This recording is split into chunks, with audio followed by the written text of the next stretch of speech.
Seja bem-vinda, bom dia. Muito obrigada pelo convite. Mais uma vez, bom dia a todos os ouvintes, bom dia a todos aqui presentes no estúdio. É uma alegria compartilhar desse tema nesse momento, porque realmente é como o Hugo comenta, os profissionais, principalmente da área da educação, estão bem mais atentos às dificuldades apresentadas com essas crianças que surgiram agora, mas os profissionais começaram a compreender e se aprofundar muito mais, e aí tem chegado muito mais aos consultórios a necessidade da investigação, das avaliações, para que posteriormente essas crianças e adolescentes possam evoluir e fluir bem de maneira mais natural e com mais qualidade na vida escolar. Então, a gente está tendo aí esses desafios, doutora, e aí quais são esses desafios que podem ser encontrados pelos pais nesse retorno às aulas agora, né? Como o Hugo falou, desacelera tudo, né? A gente até comentou sobre isso. Você chega de férias, então você abre mão de tudo, né? Então, acorda mais tarde, uso de tela, né? Então, encarar esses desafios da volta agora, né? A voltar a ter uma rotina, né? De acordar cedo, de fazer tarefas, né? De voltar ao inglês, de voltar tudo, né? É profundamente natural que as crianças, quando entrem de férias, os pais liberem um pouco mais algumas situações, como dormir um pouco mais tarde, acordar consequentemente um pouco mais tarde, brincar um pouco mais, sair, ter horários fora da rotina tão rígida, né? Como sempre. Mas aí vale salientar que, principalmente para crianças com dificuldades cognitivas, o retorno às aulas é ainda mais tenso e mais pesado, porque envolve não somente a dificuldade cognitiva que a criança e o adolescente têm, como também a dificuldade social, porque uma dificuldade cognitiva, ela não afeta exclusivamente o aprendizado, ela afeta bastante o meio social dessa criança, que se sente inferiorizada, que se sente menos apta ao conteúdo que outras crianças. Popularmente falando, é uma criança que às vezes se sente uma burra diante de outras crianças. Então, ficar em casa torna-se um aconchego. Ela não vai ter que se comparar com outras crianças.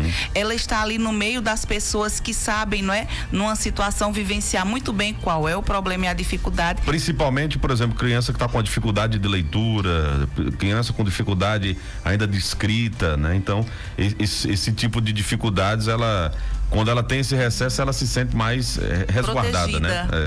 Os transtornos de aprendizagem, que hoje são, assim, características bem ativas em algumas crianças, têm apresentado um nível elevadíssimo de tendência à depressão, justamente por essa queda no processo das emoções da criança, da segurança. A criança é muito insegura, ela não sabe se ela vai conseguir completar a tarefa, ela não sabe se ela vai saber ler como outras crianças quando tem que ler em voz alta, ou se a palavrinha que escreveu está correta.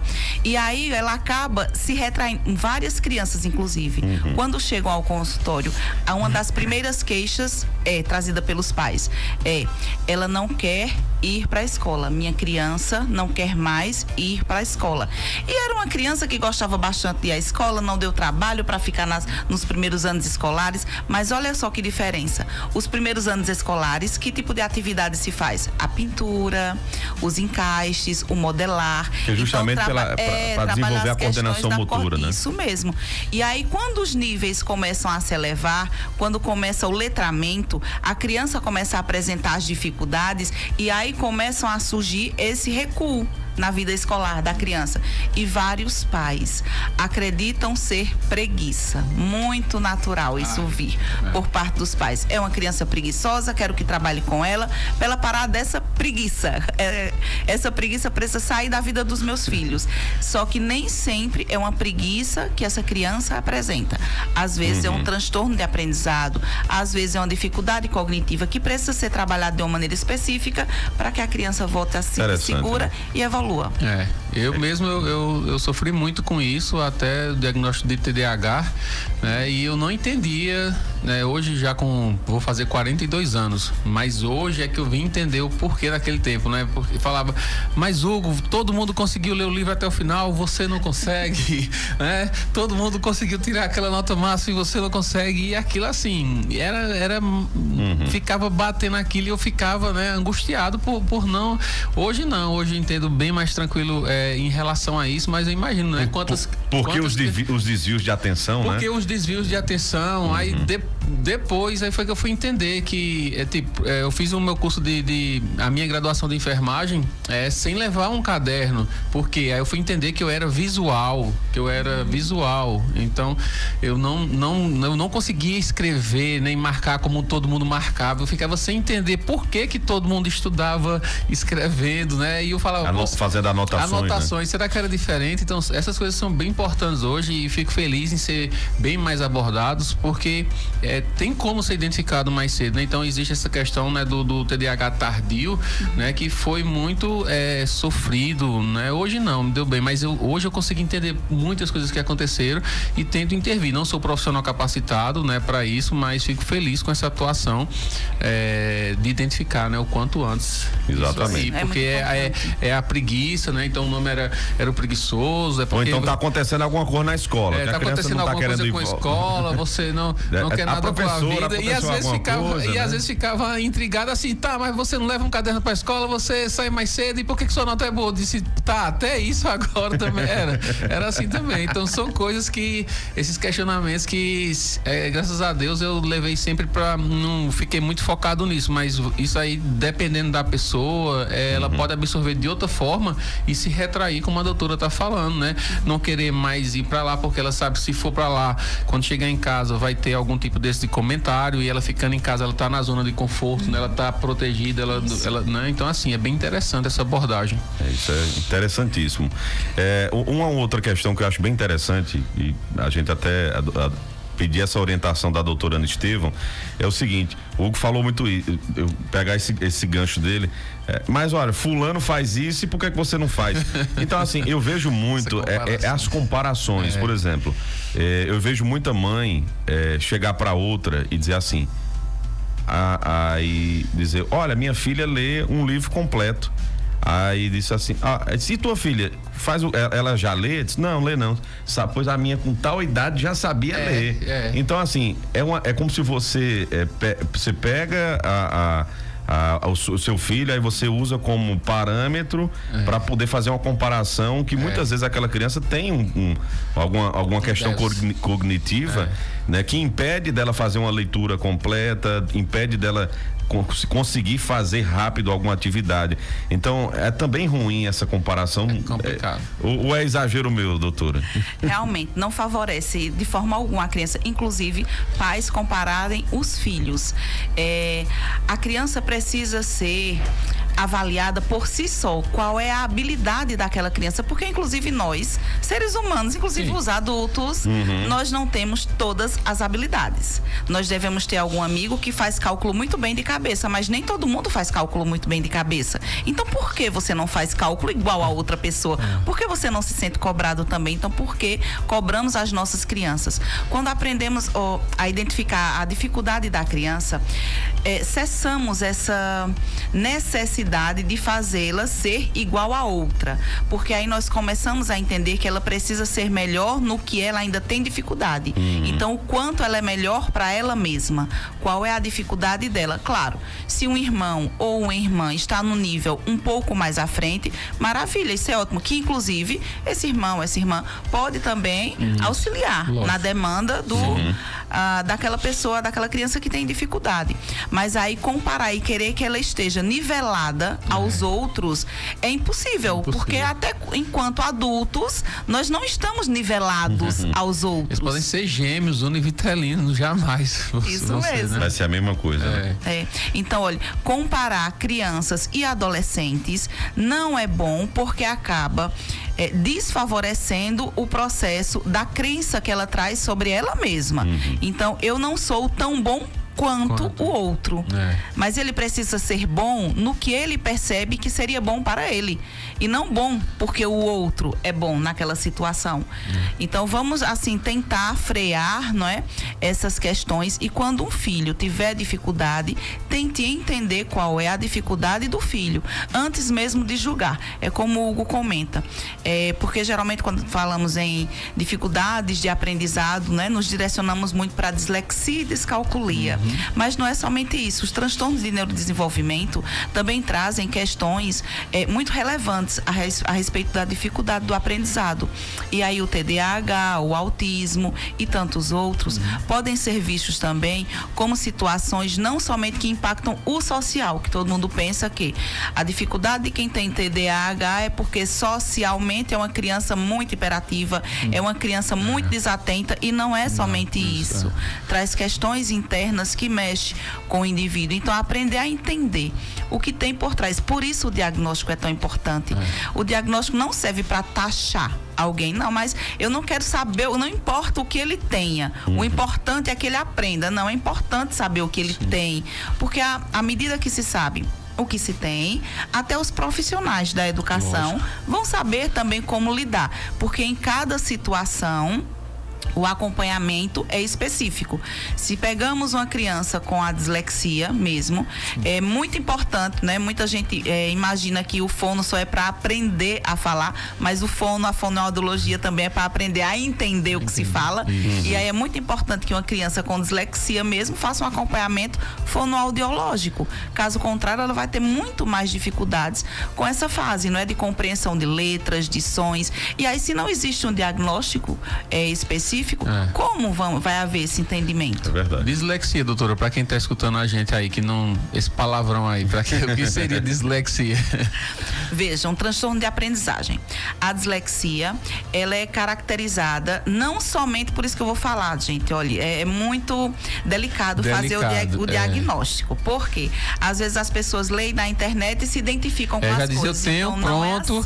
É assim. O doutor Google me disse aqui. Como algumas pessoas falam comigo, já sabe que você tem um diagnóstico, né? Já é público e tudo. Aí às vezes fala, Hugo, essa semana eu tive uma semana de TDAH. Eu disse, não tem como você ter uma semana de TDAH. Ou você tem, ou você não tem. É isso aí.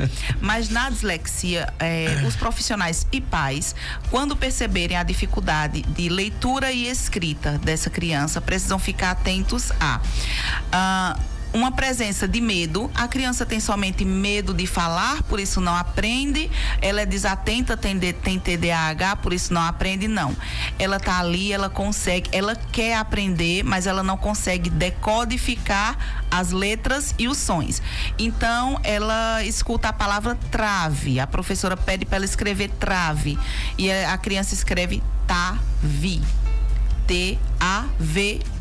Então existe uma mistura na cabecinha dela, ela não consegue decodificar bem esses sons, e aí ela escreve na medida que ela faz a leitura mental. Porque quando nós processamos qualquer palavra, nós fazemos a leitura mental, primeiramente, e depois escrevemos. Mental, depois voz.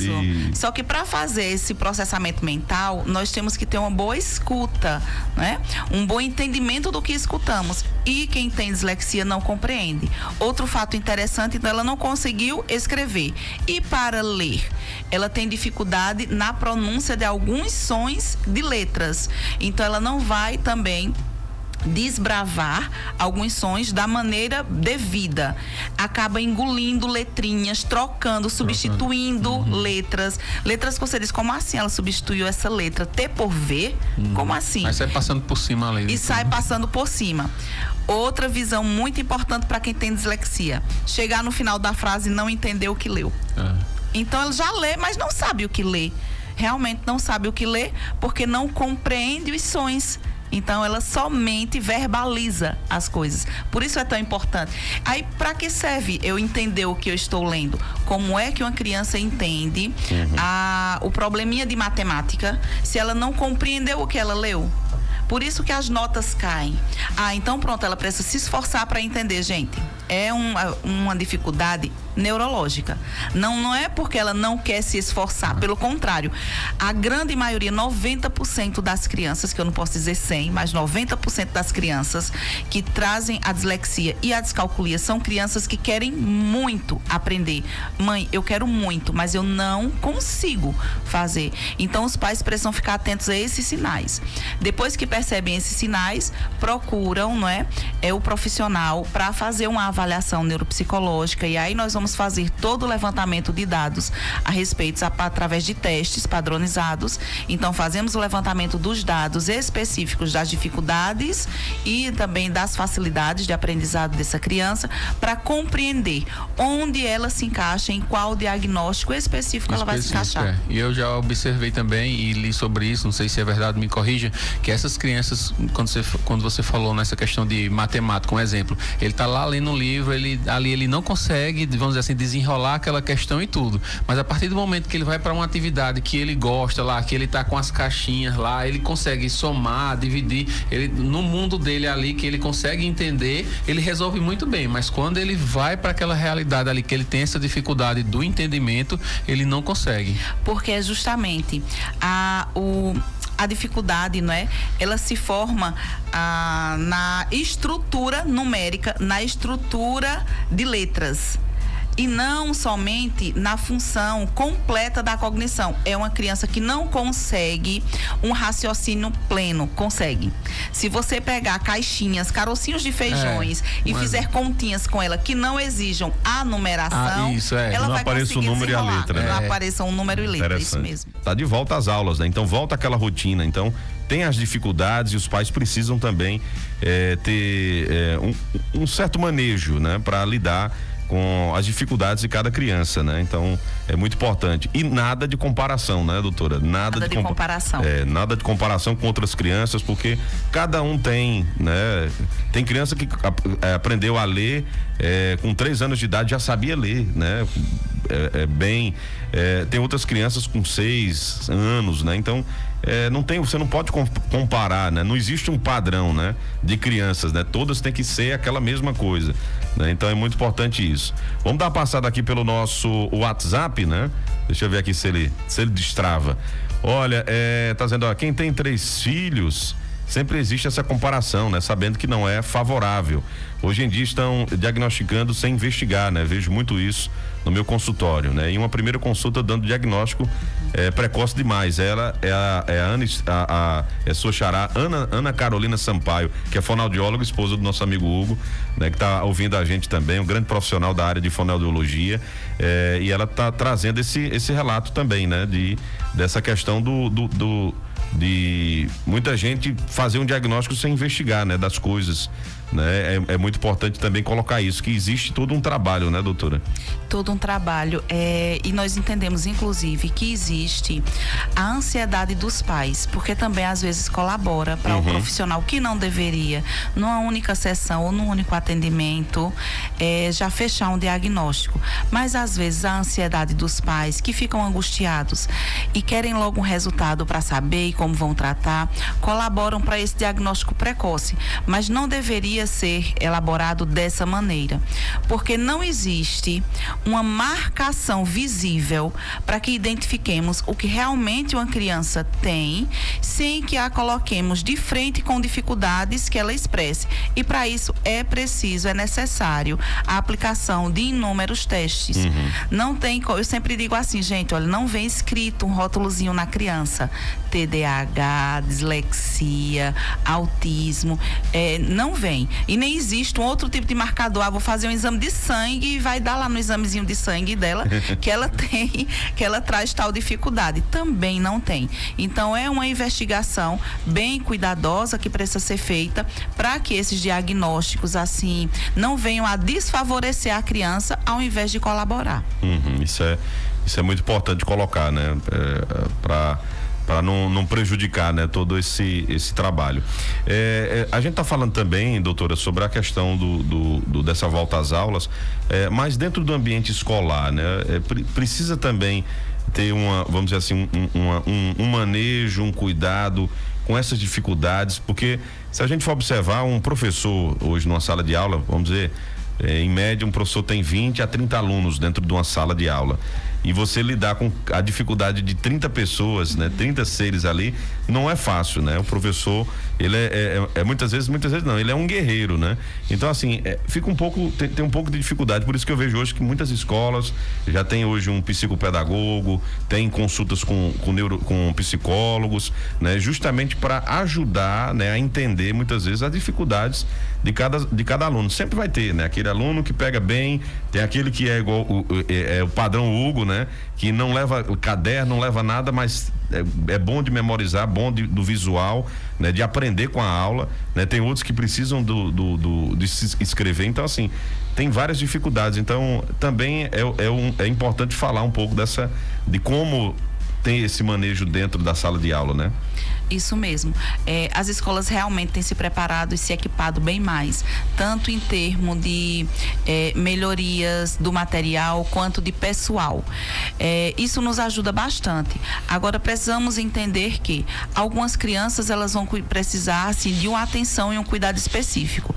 Isso não quer dizer que ele precise que a professora o trate de maneira diferente. Não. Quando dizemos isso, estamos destinando, né, o nosso olhar para um plano individual de ensino, que seria a professora compreender como ela pode passar o conteúdo para esse aluno e como é a melhor maneira desse aluno lidar com as atividades. As atividades, às vezes, precisam ser adaptadas. Alguns desses alunos vão precisar de acompanhante terapêutico, que é um assistente que fica em sala de aula para um aluno. Cada acompanhante terapêutico deve acompanhar um único aluno. E aí acompanha esse aluno dentro de sala, não para facilitar a vida do aluno. Então, o acompanhante vai dar a resposta das atividades, vai responder por ele, de forma alguma. A acompanhante vai estar ali mais próximo para repassar para o aluno da maneira que ele compreenda o mesmo conteúdo, porque nós temos que levar em consideração também isso. Se alguém traz qualquer dificuldade cognitiva, não é uma criança que também mereça estar atrasado aos conteúdos que o restante da turma está vivenciando no presente. Pelo contrário, essa mesma criança vai aprender em igual com as outras crianças, só que à sua maneira. Assim como o Hugo menciona, Hugo precisava muito mais de estímulos visuais. Que talvez estímulos auditivos. Então, cada criança vai precisar, não é? Dentro desse contexto de dificuldades, daquele estímulo que facilite o aprendizado dela. E o acompanhante terapêutico pode auxiliar nessa demanda. Então, são questões que a própria ciência amadureceu com estudos e entendeu que não é somente sentar a criança na primeira cadeira da fila. Porque antes era somente isso. Senta aqui na primeira cadeira da fila, bota perto da professora e pronto. Você não abriu a mente da criança mudar a cadeira. Seria muito bom se cada lugar demarcasse o quanto aprenderíamos. Mas não é somente isso. Claro que ajuda bastante. Então, uma criança que tem um déficit de atenção e uma hiperatividade ainda mais acentuada vai se beneficiar bastante se ela estiver longe dos outros estímulos, um pouco mais à frente das crianças barulhentas. Então, isso auxilia, mas não é a resposta para tudo. Muito bem. Tem um áudio aqui que chegou, né? Deixa eu ver aqui se é um áudio até extenso. Vamos colocar aqui pra gente ouvir, pra gente poder entender. Bom dia, Tony. Bom dia, doutora Ana Esteves. Olha, eu sou uma senhora, eu já tenho 64 anos. Meu sonho é aprender a ler. Nem sei ler, nem escrever. Mas não que eu não estudei. Eu estudei sim, mas não consigo. Conheço todas as letras, mas não sei juntar. E meu sonho era aprender a ler. Eu queria tanto um dia me deitar numa cama e ler um livro, entrar dentro dele e ler muito. Meu sonho era esse, mas não consigo. Junto as letras, em todo canto onde eu vejo juntando as letras, mas não consigo juntar. Mas eu conheço as letras sim. Eu sei números, eu sei um pouco de matemática, conheço o dinheiro, sei quanto é que é. Se eu pegar muito dinheiro for para passar truque, eu sei. Mas as letras para juntar é muito difícil, conheço todas as letras. E era meu sonho, mesmo com 64 anos, mas eu queria conseguir. E eu já estudei sim, né? Infelizmente Já estudei em Serra Talhada, já estudei até no Recife. Fui morar lá, estudei. Já foi pagada uma professora para mim, uma salinha de aula, para ver se um reforço, para ver se eu conseguia, mas nada disso fez eu aprender. Eu tenho vergonha, tenho desgosto. Um bom dia, Deus abençoe vocês. Tchau, por esse ótimo programa que vocês estão fazendo hoje. Gostei, viu? Obrigado. O programa tem 10 anos já, viu? Continue aí, viu, minha amiga? A acompanhar o nosso programa, que a gente sempre prioriza por temas interessantes para a gente instruir, né, a população. E que depoimento esse, né? Depoimento forte. Fortíssimo, né? Diz que o sonho dela é poder deitar na cabeceira da cama e ler um livro. Poder ler um livro. Que uma coisa que muitas vezes é simples, né? E é o sonho dela. Nitidamente ela precisa de uma ajuda profissional, né, doutora? Justamente, assim, veio como um abrir de olhos aos pais, porque essa pessoa de 64 anos acabou expressando o sofrimento causado por uma dificuldade cognitiva. De uma vida. De uma vida. Né? Há 64 anos atrás, não isso tudo, porque quando ela nasceu ela ainda não poderia ler, enfim. Mas digamos... 50 anos atrás. 50 anos atrás, e até muito menos. Os diagnósticos não eram tão precisos e as ajudas não eram tão frequentes quanto temos hoje. Isso simplesmente passava despercebido e acabava gerando inúmeros resultados como este. O que nós temos aí, claro que eu não posso fazer um diagnóstico e fechar aqui, nem ouvir a pessoa pessoalmente, nem apliquei teste, mas uma coisa é certa, ela conhece letras e ela não decodifica letras, ela não reconhece os sons que as letras fazem. Por isso ela não consegue juntar essas letras e fazer a leitura. Então isso já expressa uma dificuldade cognitiva. Não é uma dificuldade de memorizar. Quem reconhece conseguiu firmar a memória daquela letra. Vale para a gente compreender o quão importante é entender realmente, não é? Qual é o nível da dificuldade e porquê da avaliação. Geralmente, quando a gente divulga um trabalho específico de determinado profissional, algumas pessoas levam em consideração que o profissional quer trazer a demanda para si. Vamos deixar uma coisa aqui bem claro, gente. Dentro da cidade, eu sempre deixei claro aqui nos programas, quantos psicólogos existem na rede pública, inclusive, não é verdade? Procure na rede pública, procure na rede municipal, procure aquele profissional que você mais gosta, enfim, mas não deixe de buscar ajuda. A neuropsicologia, existem outros profissionais na nossa cidade também. Faça uma busca ativa a esses profissionais, tente levar a informação mais fidedigna possível do caso que vai ser estudado, estude o caso e tenha o resultado do que realmente possa vir a ser a dificuldade de quem está, não é, apresentando tal demanda. Isso para quê? Para que essa pessoa futuramente não chegue aos 64 anos com um sonho de infância. Porque olha que coisa simples, ler. Porque para mim é simples, né? Eu faço uma leitura de uma palavra com toda tranquilidade. Para quantas pessoas não é simples? Só que para essa pessoa, eu não lembro se ela falou o nome, que eu estava tão encantada com a história. Não falou não. Não é? Não se identificou. Então essa senhora não fala o nome.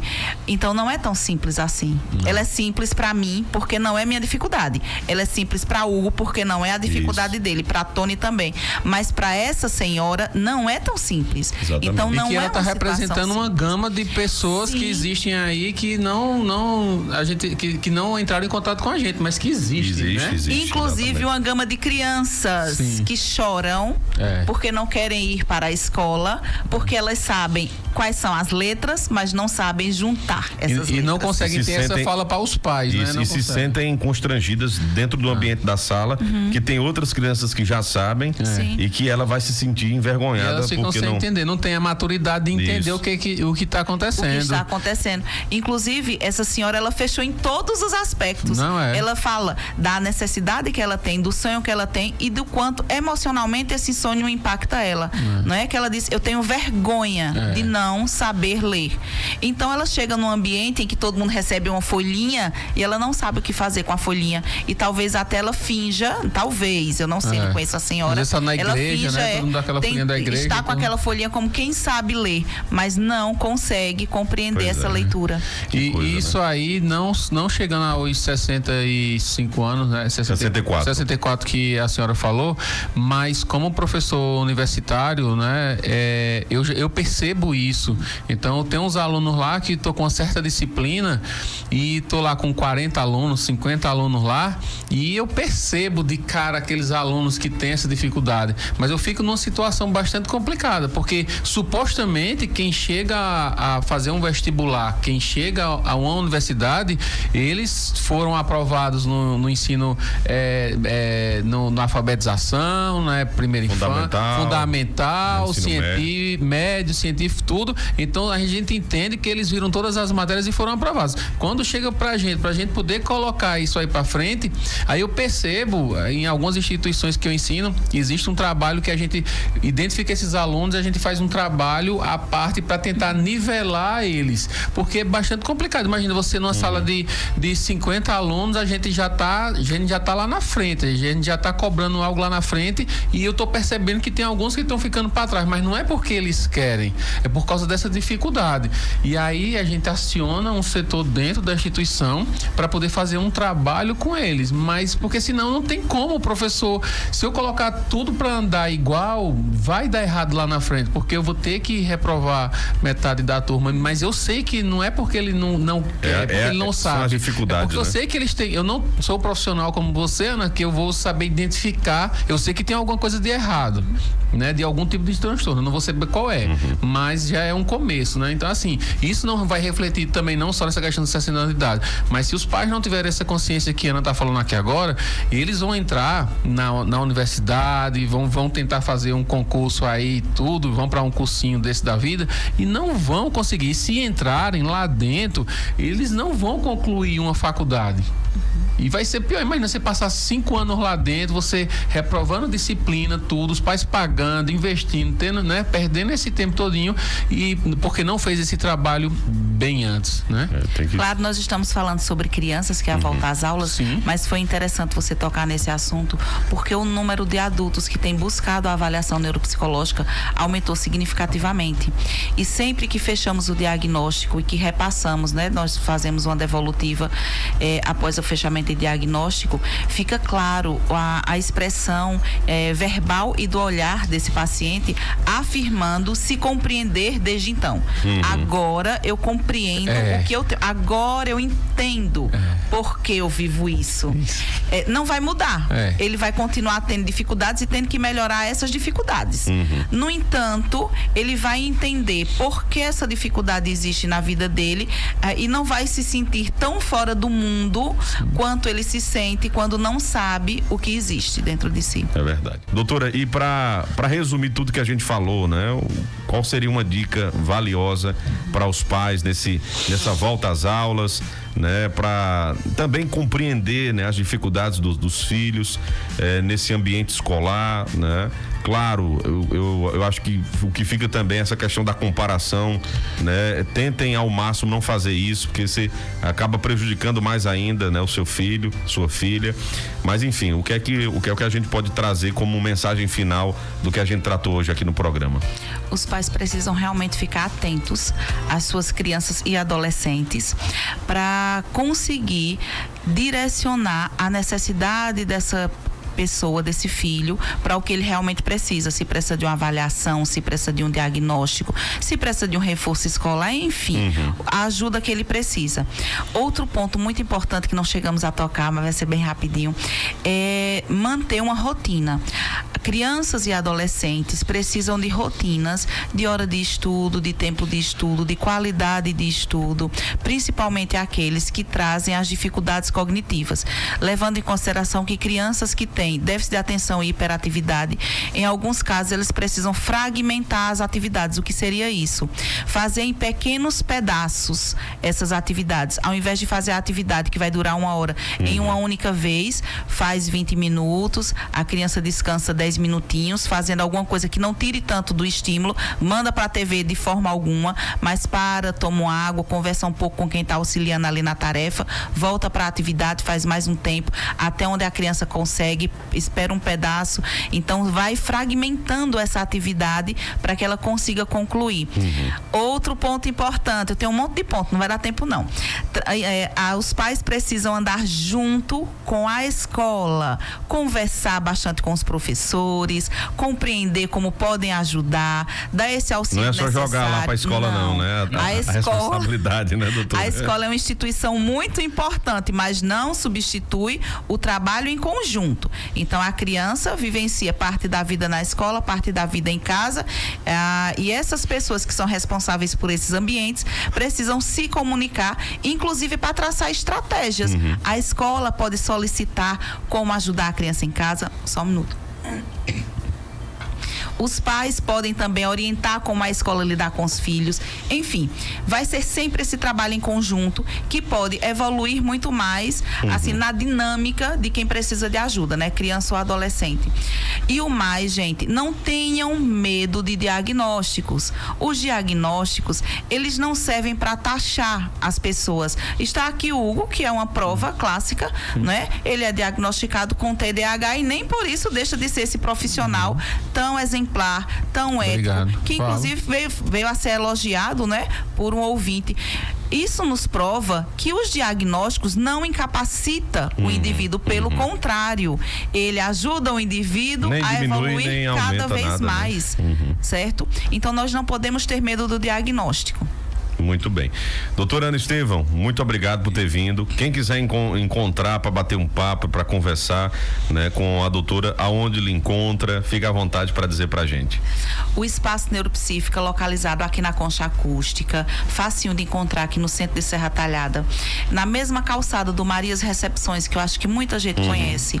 Quer entrar em contato pelo telefone, pelo WhatsApp, 99970-6265. E aí você vai contar com profissionais de fonoaudiologia, psicologia, neuropsicologia, psicopedagogia, fisioterapia, enfim, profissionais que vão saber lidar com a situação. Multidisciplinar e que vão saber lidar com a situação e necessidade de quem buscou. Tem Instagram também? Instagram não? Sim, tem o Instagram também.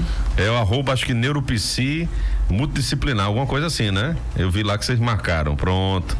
Tânia já disse. Hoje eu não trouxe uma colinha, minha gente, infelizmente. É isso mesmo, neuropsi.multidisciplinar. @neuropsi. Eu vi que eu marquei lá e chegou a curtidazinha, aí eu fiquei com o nome multidisciplinar. Eu tenho memória fotográfica, viu? Se eu ver o nome assim. É bom seguir que tem muitas dicas lá. Exatamente, tem muitas dicas mesmo. Muito obrigado. Valeu, Hugo, obrigado também por ter vindo. Eu que agradeço, se Deus quiser, estamos aí. Coisa boa. Doutora Ana, muito obrigado mais uma vez. Doutora Ana Estevão, a sumidade, tem sempre assuntos pertinentes e ajuda muitas pessoas.